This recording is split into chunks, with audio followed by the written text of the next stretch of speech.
In this video, I'm going to be showing you how I built a $3 million brand in just 30 days. In a niche I knew absolutely nothing about, all through an AI strategy that allowed me to not just uncover an untapped product, but create a brand that resonated with hundreds of thousands of girls. You're going to see me dig into their lives, find out what they're looking to buy, and branding the product seamlessly using their identities. You'll see how I created my website, how I created my viral videos, and how I launched a $1 million advertising campaign. I'm literally going to be showing you everything, so let's just dive straight into it. So this is my product. They're called Pilates grip socks. These little grips at the bottom of the sock are what prevent girls from slipping whilst they're doing Pilates. Now, although the store generated over 100,000 orders and won a Shopify award, I didn't know anything about Pilates before I found this product. But it's through this AI strategy that I'm about to show you where I was able to find this untapped product, but then more than that, find exactly who I was selling to so that I could use their identities to create my brand. So the first thing that you want to be doing is getting into a growing market. You don't want to be getting into a stagnating or declining market because there's no opportunity there. Now, I went into the Pilates market because it was growing year by year on Google Trends, but it also had an 11.5% CAGR. This basically tells us how much this market is expected to grow in the next 5 to 10 years. So after I had my market, I jump over to YouTube. This is where the opportunity lies. I'm gonna write day in the life of Pilates, but this depends on the niche market that you have entered into. Your keyword might be routine, it might be podcast, it might be vlog. Basically, what are the titles of the YouTube videos of the micro influencers of your niche? Use that in the search term. Next, I open up as many of these long form videos as I can, jump into their YouTube transcript, copy all of it, paste it into ChatGPT and say, list all of the products that are mentioned within this video that are early adopter products. And so that's how I encountered Pilates grip socks, which when throwing it into Google Trends, we can see has just recently emerged and is growing exponentially. Okay, so I'm pretty sure you realize how effective this market research strategy is. It's actually the sourcing strategy behind not just one of my products, but almost 6 of them. But it isn't just that you find emerging products before your competition. That's one part of it. The best part of this market research strategy is now you know exactly who you're going to be selling to. Let's listen to what these girls were saying about Pilates grip socks. Like, I need some grippy socks or something like that. And then I'm gonna have to buy like some of the grip socks that they have. I forgot my socks, so I had to buy socks at the steep price of $18. I need some grippy socks. I need to buy those grip socks. The language they were using told us that they knew about the product, they wanted the product, but they weren't calling it Aloe grip socks or Lululemon grip socks or Nike grip socks. They were calling it those grippy socks. They're product aware, but not yet brand aware. And that's exactly where you want the market of a product to be. Product validation without brand saturation. But now, how was I going to create a brand that was perfectly made for these girls so that they wanted to buy my version of the grip socks? Well, it all begins with going into the profiles of these girls and identifying their identity. Going into the YouTube videos that they were creating, I noticed that they all had "that girl" written in their titles. That girl morning routine, be that girl. So who was that girl? That girl was an aesthetic. It was a movement. It was an identity. And identities are your ticket to branding the product. You can attribute this to literally any niche market you can think of. There's a cross-cultural movement that occurs that creates almost this tribal essence. And if you can take that essence and put it into your brand, that's where you get the resonance. That's where you start speaking to your audience. That's when they look at your website and think, this is the product for me, not the gimmicky dropshipping products. And here's how you put that into action. I write, what are the brands that best fulfill upon that girl identity? And so the first output was Glossier. Glossier was this big skincare brand. And all I had to do to create my brand was emulate the essence of their brand. They're not a competitor, but they're targeting the exact target avatar that I am targeting. What I noticed within the photo shoots that Glossier was taking, they always incorporated this dreamy, like cloudy sky background with these blue pastels in their images. And so this started to become the inspiration for the photo shoot that I was about to do. But before I could do that, I needed to come up with a name for my brand. Glossier isn't describing the product, but it's describing the aspirational quality of the product. Girls will use the product and become glossier. And so to come up with a name, I thought about the aspiration foundational quality of these grip socks, they help girls stay grounded, but being that girl is also about being grounded. So I called my brand Grounded. And so now I was going to source a supplier that could manufacture these socks with the highest quality that I could possibly find. To be able to charge premium prices, resonating with your target audience and creating a strong brand is one thing,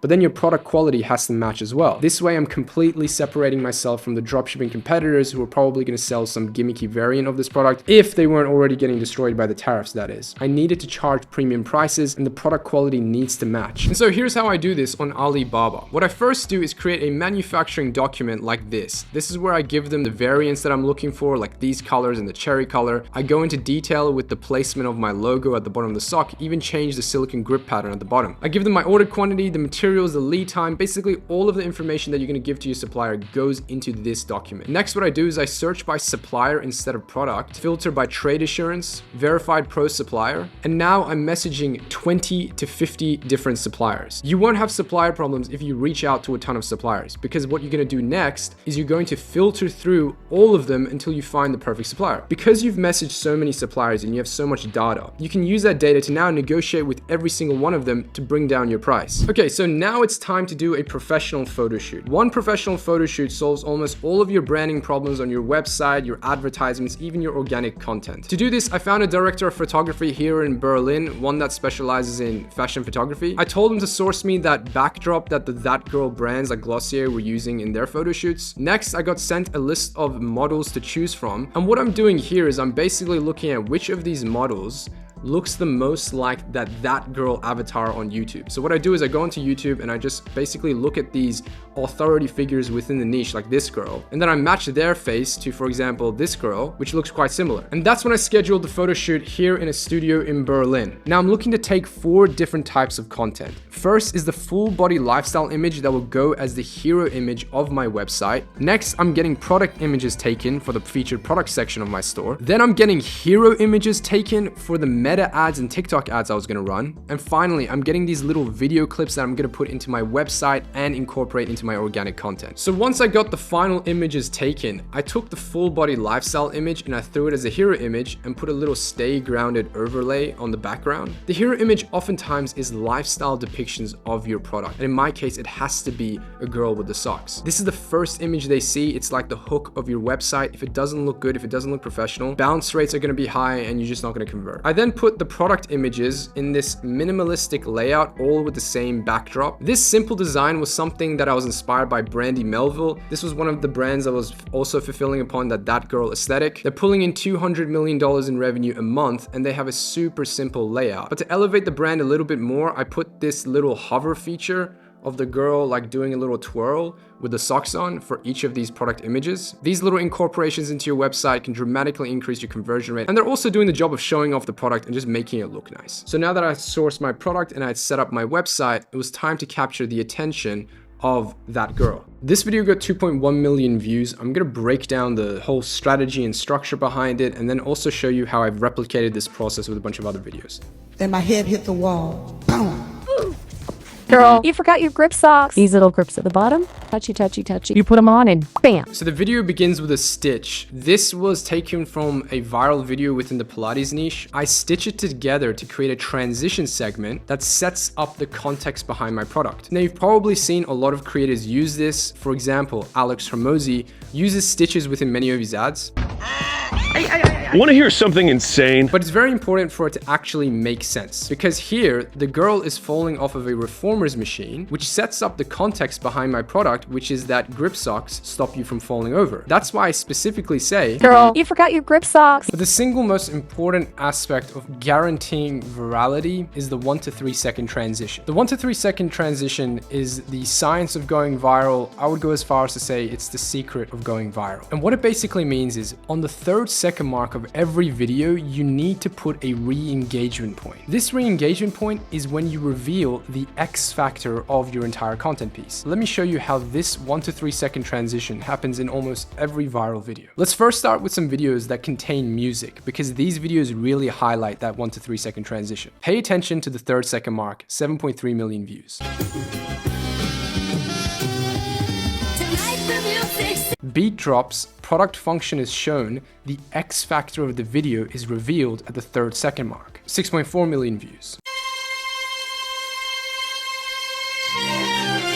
Same thing. Beat drops, product function is shown, the X factor of the video is revealed. But this doesn't just happen with e-commerce videos, it happens with every video. 22 million views. Bro, why do you talk so much? Everybody talks. It started with the whisper. The beat drops and the X factor of the video is revealed at the 3rd second mark. It started with the whisper, and that was when I did. Now that you start to see the pattern, let's move on to some videos where it's a little bit more difficult to pick up on, but it happens in every video. 34.4 million views. The X factor of the video is revealed at the 3rd second mark. Excuse me, sir.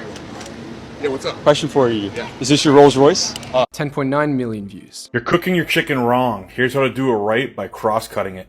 Cross-cutting the chicken, X factor video, 3rd second. 10 million views. Let me show you what do Chinese people have for breakfast in the morning. Yalla. Hello, my Samara. 3rd second mark, Somalian man speaks Chinese, X factor of the video, 3rd second. And so the reason that I'm able to go viral consistently isn't just luck, it's because I'm following the science of going viral. I do this with personal brand videos, masculine products, feminine products. Even at the beginning of this YouTube video, you would have seen a 1 to 3 second transition. Incorporate this into your next video and I can almost guarantee you'll 10x or 100x your ability to capture attention. So after I generated a few million views off of those viral videos, I then ran a retargeting advertising campaign. And these were the final static meta ads. I also ran a few video ads as well.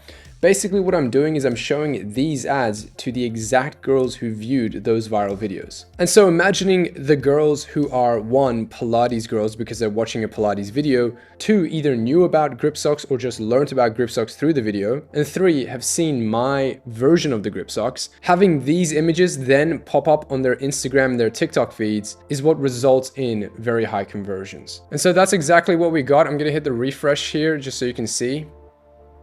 7.19% conversion rate comes from the fact that we're running a retargeting ad to a very warm audience because they had watched at least 50% of the video. And this spike over here from 7th of April and beyond was when we ran the retargeting advertising campaign. These sales beforehand were a little bit of ads, but primarily organic traffic. Now you see, the girls who mentioned this product to me weren't just ordinary girls. They were the Pilates instructors, girls who call themselves pink Pilates princesses. These girls are called the early adopters. Now, what I'm about to explain is exactly the understanding that some of the greatest billionaires of our generation have had. From the PayPal mafia that bred Elon Musk to Steve Jobs to basically all of the greatest minds of our generation understand this concept incredibly well. This graph explains to us how innovation spread.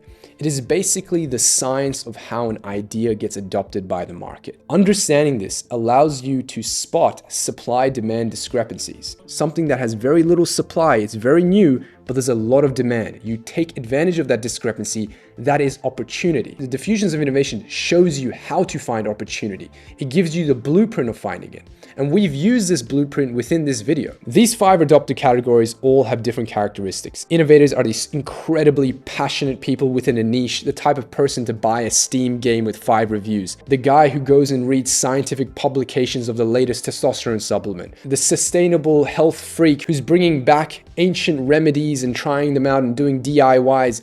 These are the innovators. They're so risk tolerant. They don't care if what they try fails because they just want to try it. But in entrepreneurship, we care about finding the early adopters. You've all been an early adopter of something.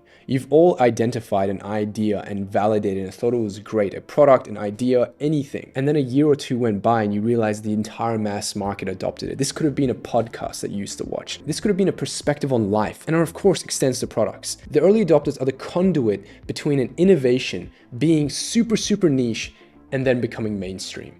They are the ones who validate a product before it becomes mainstream. Whereas the innovators are on the fringe and are very detached from the rest of the market. They're like the nerds. The early adopters are the influencers. They're usually the ones who share the product, leave reviews, and tell everyone about it. And that is why for the past 2 decades, the richest people in the world, Elon Musk, Mark Zuckerberg, Jensen Huang, Steve Jobs, Bill Gates, every one of them had their roots in software development, and billionaire software developers are the ones who coined the term product market fit. Product market fit is all about exactly what we just talked about. It is the first step to building a successful venture in which a company meets early adopters, gathers feedback, and gauges interest in its product. If you want to build a business, you must find the early adopters. When you want to find a product, you don't look at trending product websites, you find the early adopters. When you're creating content, it's not guesswork. You find early adopters, content that has been validated by them, and then you take inspiration from it and you copy it. Opportunity in business is when there is a supply and demand discrepancy, and the early adopters are the ones who reveal this discrepancy to you.